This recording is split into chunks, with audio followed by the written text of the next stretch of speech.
Kakinada port కేంద్రంగా అసలేం జరుగుతోంది? మొన్నటి వరకు లోకల్ పొలిటీషియన్స్ చేసిన దందాలేంటి? పోర్టులో ఎలాంటి అక్రమాలు జరుగుతున్నాయి?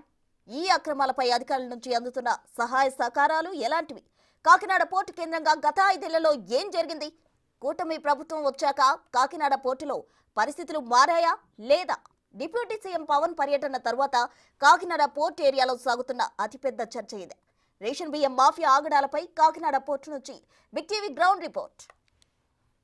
బియ్యం ఎగుమతులు దిగుమతులకి అడ్డాగా ఉండే ఎప్పుడు కాకినాడ పోర్టు ప్రస్తుతం అయితే మనం ఉన్నాం. అయితే కొన్నేళ్లుగా అక్రమంగా రేషన్ బియ్యాన్ని ఇక్కడ నుంచి ఇతర దేశాలకు తరలిస్తున్నారనే ఆరోపణలు ఎదుర్కొంటూ కూడా ఈ పోర్ట్ రన్ అవుతూనే ఉంది. చూసుకోవచ్చు ప్రస్తుతం అయితే మనం కాకినాడలోని యాంకరేజ్ పోర్టు వద్ద ఉన్నాం. ఇవన్నీ కూడా ఏదైతే చూసుకోవచ్చు వీటి నిండా కూడా ఏదైతే రైస్ని దీంట్లో డంప్ చేసి అక్కడి నుంచి కూడా ఏదైతే పోర్టు మధ్యలోకి తీసుకెళ్ళి పోర్టు మధ్యలో ఉండే అక్కడ షిప్స్ ఉంటాయి, మెయిన్ షిప్స్ అన్నీ కూడా పెద్ద షిప్స్ అక్కడ ఉంటాయి. వీటిని బార్జీలు అంటారు. ఈ బార్జెస్లో ఏదైతే పూర్తిగా కూడా లోడింగ్ చేస్తారు. ఇదంతా కూడా పైనుంచి లోడ్ చేస్తారు, పైనుంచి ఇలా కింద వరకు లోడ్ చేసుకుంటూ వచ్చి దీన్ని షిప్లకు దగ్గరగా తీసుకెళ్ళి అక్కడ షిప్ల లోపల ఉండే ప్లేసెస్లో అయితే పూర్తిగా స్టోర్ చేసుకునే పరిస్థితి ఉంటుంది. అయితే ఈ బార్జెస్ నుంచి ఏదైతే సముద్రం మధ్యలో సుమారుగా 9 నారోటికల్ మైల్స్ అంటారు ఏదైతే సముద్ర భాషలో, అక్కడికి తీసుకెళ్ళి అక్కడ ఉండే మెయిన్ బోట్స్లో ఇతర దేశాల నుంచి వచ్చే బోట్స్ అన్నీ కూడా అక్కడ స్టే అనేవి ఉంటాయి.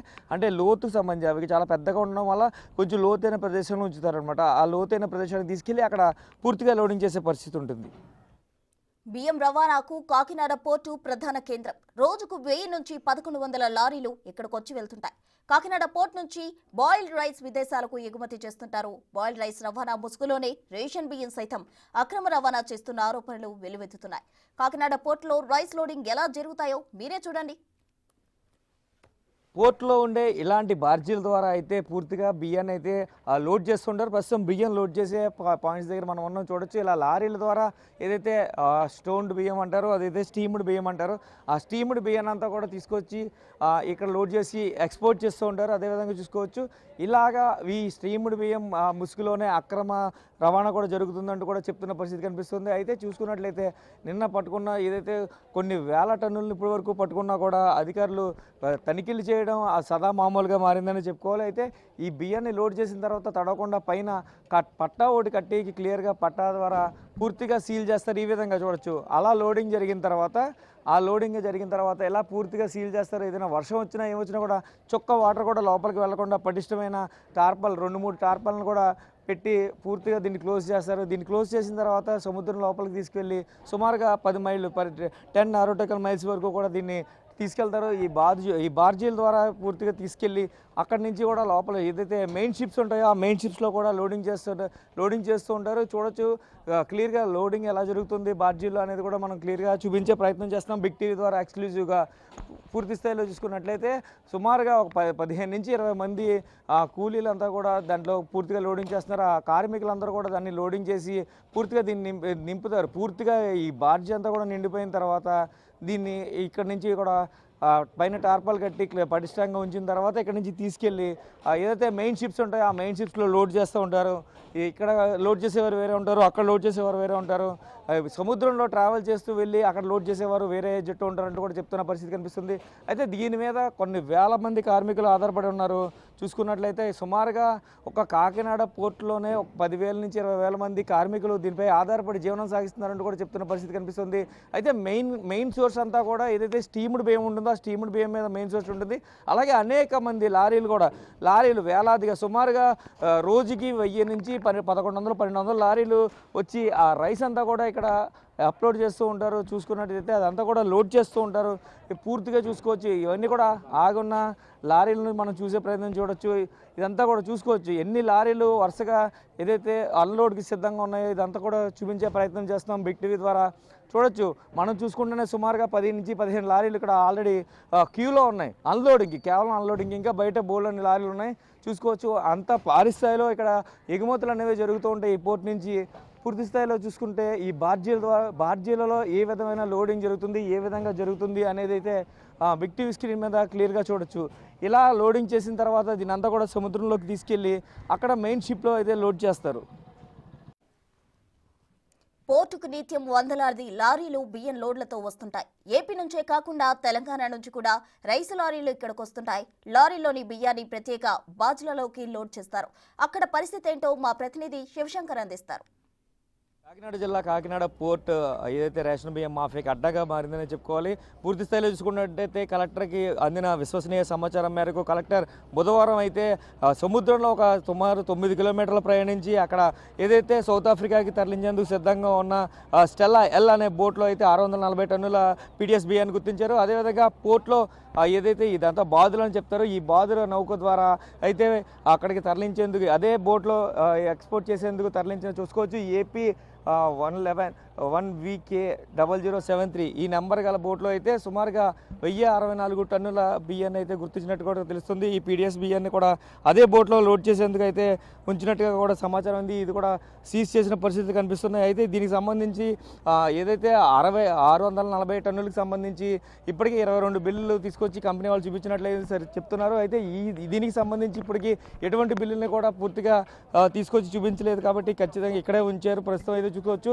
పూర్తి స్థాయిలో అయితే పోలీసులు కావచ్చు, రెవెన్యూ అధికారులు కావచ్చు, ఇలాంటి ఏదైతే ఇప్పటికే పౌర సరఫరాల శాఖ మంత్రి నాదెండ్ల మనోహర్ కూడా ఈ విషయంపై సీరియస్గా ఉన్నారు. గతంలో ఆయనే నేరుగా ఏదైతే విజిట్ చేసి ఏదైతే ఆయనే దాడులు చేసి కొన్ని వేల టన్నుల బియ్యాన్ని కూడా సీజ్ చేసిన పరిస్థితులు కనిపిస్తున్నాయి. అయితే రీసెంట్గా చూసుకున్నట్లయితే ఏదైతే ఈ బాద్ చూసుకొచ్చి ఈ బాద్ నౌక అంటారు, దీంట్లో అయితే పూర్తిగా 1064 టన్నుల బియ్యాన్ని కూడా సీజ్ చేసినట్టు తెలుస్తుంది. ఇదంతా కూడా సౌత్ ఆఫ్రికా పంపించే నౌకలో ఎక్స్పోర్ట్ చేసేందుకు అయితే పూర్తిగా దీన్ని సిద్ధం చేసినట్టుగా తెలుస్తుంది.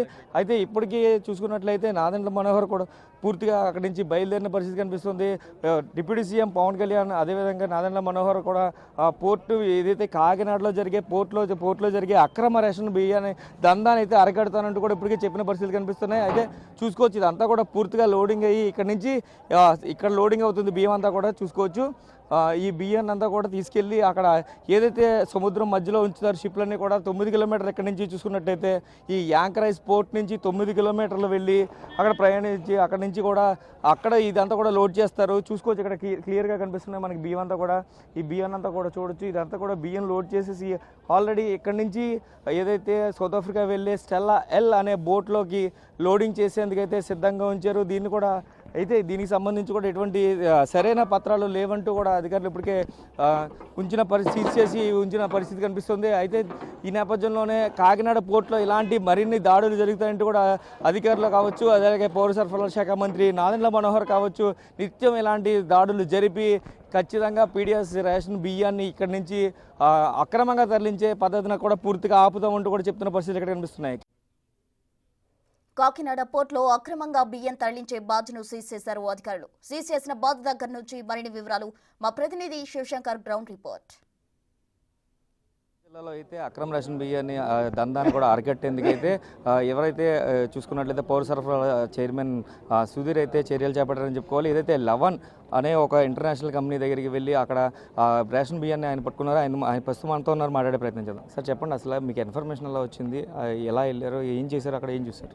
నాకు మధ్యాహ్నం సుమారుగా 4:30కి ఒక ఫోన్ వచ్చిందండి. ఒక అజ్ఞాత వ్యక్తి ద్వారా ఫోన్ చేశాడు.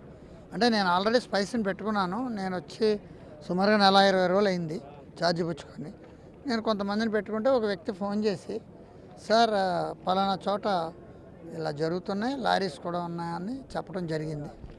సో ఇమీడియట్గా ఎవరు లేరు, నేను నా డ్రైవరు నా పిఏ ముగ్గురం బయలుదేరి వెళ్తూ దారిలో డిఎస్పీ గారికి ఫోన్ చేశాను. సార్ నేను ఒక్కడనే వెళ్తున్నాను, నా గన్మెన్ కూడా అలాట్ చేయలేదు, మరి నాకు ఎవరో ఒకరు సెక్యూరిటీ ఇవ్వండి అంటే ఇమీడియట్గా ఆయన సాగర్ 3 టౌన్ ఎస్ఐని ఒక కానిస్టేబుల్ని కూడా ఇవ్వటం జరిగింది. స్పాట్కి వెళ్ళిపోయాను నేను. స్పాట్ నాకు తెలిసి అడ్రస్, ఎందుకంటే అది ఎదురుగుండానే మా ల్యాండ్స్ అయి ఉన్నాయి. సో లోపల ఇంటీరియర్లోకి వెళ్ళిన తర్వాత 5 లారీలు అక్కడ పార్క్ చేసి ఉన్నాయి. సో ఫస్ట్ లారీలను ఆఫ్ చేసామని లారీ డ్రైవర్స్ సెల్స్ తీసుకొని గొడవన్లోకి వెళ్ళాం. గొడవన్లోకి వెళ్తే లోపల పీడిఎస్ రైస్ ఐడెంటిఫై అయింది. మిల్లింగ్ జరుగుతుంది, ఆపించాం వెంటనే. పీడిఎస్ రైస్ ఆఫ్ చేసి వెంటనే కలెక్టర్ గారికి వెళ్తా అందవే కలెక్టర్ గారికి ఫోన్ చేశాను. ఆయన ఇమ్మీడియట్గా స్పందించి అధికారులను అందరినీ అలర్ట్ చేశారు. అందుబాటులో ఉన్న అధికారులని వెళ్ళండి, కరప ఎస్ఐని, కరప సిఐని వాళ్ళందరినీ కూడా రమ్మన్నారు. ఎంఆర్ఓ కూడా వచ్చాడు, తర్వాత లేట్గా వచ్చారు వాళ్ళందరూ. But what ever it may be, మేము పిన్ టు పిన్ వెరిఫై చేస్తే నాకు ఆ లోపల ఇంచుమించుగా పీడిఎస్ ఉన్నది 3,350 టన్నులు మెట్రిక్ టన్నులు దొరికింది. దొరికితే దాన్ని శాంపిల్స్ తీసుకున్నాను. వాళ్ళు చెప్పేది ఏంటంటే ఇది మేము ఆల్రెడీ క్లియరెన్స్ తెచ్చుకున్నాం, దీని మీద కట్టామని చెప్పేది వాళ్ళు చెప్తున్నారు. లారీలు అయితే మాత్రం పక్కా దొరికేసింది. 3 లారీలు అయితే total identified in the test. Other లారీస్లో పైన తీశారు కానీ ఇంటర్నల్ ఇన్స్పెక్షన్ మళ్ళీ చేయమన్నాను. అది that is also process is going on. వీళ్ళు చెప్పిన దానికి మాకు అకౌంట్ టాలీ అవ్వటానికి నేను I ask them to take the accounts. అంటే ఇన్పుట్ ఎంత ఉంది, ఆఫ్టర్ సీజ్ చేసిన తర్వాత, మనోహర్ గారు సీజ్ చేసిన తర్వాత ఇన్పుట్ ఎంత ఉంది, అవుట్ఫ్లో ఎంత ఉంది, ఎంత స్టాక్ ఉంది, ఈ విధంగా అవుట్ఫ్లో కూడా తీసుకోమన్నాను. అది ఇంకా department calculations are going on, but there is a PDF rice is identified. 3,350 metric టన్నులు అక్కడ ఉంది. సార్ అయితే ఇప్పుడు నాదెండ్ల మనోహర్ చాలా సీరియస్గా ఉన్నారు దీని మీద, పౌరశాఖ మంత్రి. అయితే ఆయన డైరెక్ట్గా సీజ్ చేసిన తర్వాత కూడా మళ్ళీ ఇలాంటి బిజినెస్ని వాళ్ళు చేస్తున్నారంటే అసలు అంటే ఓన్లీ 6A కేసు, చిన్న క్రిమినల్ కేసే ఉంటుంది అనే నెపం లైట్ తీసుకున్నారంటారా, లేకపోతే ఇంకా కఠినంగా దీని మీద ఏమైనా చర్యలు తీసుకుంటారా? వాళ్ళు చేసేది ఏంటంటే అండి, ఎప్పుడూ ఒకసారి గత ప్రభుత్వంలో 5 సంవత్సరాల నుంచి అలవాటు పడిపోయి ఉన్నారు దీన్ని. ఒక్కరోజే వీళ్ళలో ప్రక్షాళన జరగదు. మేము ఇక్కడ ఐడెంటిఫై చేసాం, ఇంకా చాలా పాయింట్లు ఉన్నాయి, చేయవలసినవి చాలా ఉన్నాయి. సో చర్యలు అయితే మాత్రం ఫస్ట్ టైం ఫైన్తో వీటితో పోతుంది. సెకండ్ టైం అయితే మాత్రం ఖచ్చితంగా కేసులు బుక్ చేసి they will be behind bars. అది మాత్రం ఫ్యాక్ట్. యాజ్ అన్ అడ్వకేట్గా నేను చెప్తున్నాను, రెండోసారి దొరికితే మాత్రం విపేక్షించేది లేదు. కానీ జరుగుతుంది. అది ఎక్కడ ఏంటి ఎవరు అన్నది బయటికి రావాలి. ఎవరో ఒక అనామకుడు ఎవరో ఒకళ్ళ పేరు పెట్టి జరుగుతుంది తప్ప background some big shots are there. It has to be identify. అది ఐడెంటిఫై చేస్తాం. మీకు ఒక 2 నెలల్లో కాకినాడలో ఆల్మోస్ట్ 70 to 80% దీన్ని అరికట్టే విధంగా మేము మా యొక్క అడుగులు వేస్తున్నాం. సార్ ఇదే కంపెనీ కాకుండా ఇంకా ఏమైనా కంపెనీలు గుర్తించారా సార్? అంటే ఇంకా చాలా మంది చేస్తున్నారని చెప్తున్నారు చాలా కదా. కంపెనీలు ఉన్నాయి, కానీ మనం చూడకుండా it is only hearsay evidence. Unless there is పర్టికులర్గా మేము దాని మీద పట్టుకున్నట్టయితే మేము ఆ పేర్లు డిస్క్లోజ్ చేయగలం. కానీ చూడకుండా మాకు వచ్చిన హియర్స్ ఎవిడెన్స్ మీద పలానా చోట ఉంది పలానా చోట ఉందంటే if there is no stock there we will be blamed కదా. సో లెటస్ ఇంకా టైం ఉంది కాబట్టి మనం ఓన్లీ మన గవర్నమెంట్ వచ్చి 6 నెలలు అయింది, మేము వచ్చి నెల 15 రోజులు అయింది. ఫస్ట్ సార్ చేశారు, ఆయన ఇంకా ఇతరత్ర మిగతా చోట్ల చూడటం అసెంబ్లీ వాటి వల్ల చేయటం లేదు. ఇక నుంచి డైలీ ఏదో పక్కన ఎక్కడో అక్కడ జరుగుతుంది. ఇది రాష్ట్రం అంతా కూడా యాజ్ ఎ చైర్మన్గా నేను కాకినాడ ఒకటే కాదు, ముందు కాకినాడ పెద్ద హబ్ అన్నారు, ఎక్కడ నుంచి స్టార్ట్ అయింది. స్టార్ట్ అయ్యి రాష్ట్రం అంతా కూడా ప్రతి ఊరు ప్రతి గల్లీ కూడా చెక్ చేసే బాధ్యత విధంగా మేము ఒక ప్రణాళిక వేసుకున్నానండి. అది నెక్స్ట్ వీక్ నుంచి వీఆర్ గోయింగ్ విత్ దట్. చూసుకున్నట్లయితే ఏదైతే రాష్ట్ర వ్యాప్తంగా కూడా ఇలాంటి దాడులు నిర్వహిస్తాం, ఖచ్చితంగా రేషన్ మాఫియాని అరికట్టే విధంగా చర్యలు తీసుకుంటామంటూ కూడా ఏదైతే పౌర సరఫరాల చైర్మన్ సుధీర్ చెప్తున్న పరిస్థితి ఇక్కడ కనిపిస్తుంది.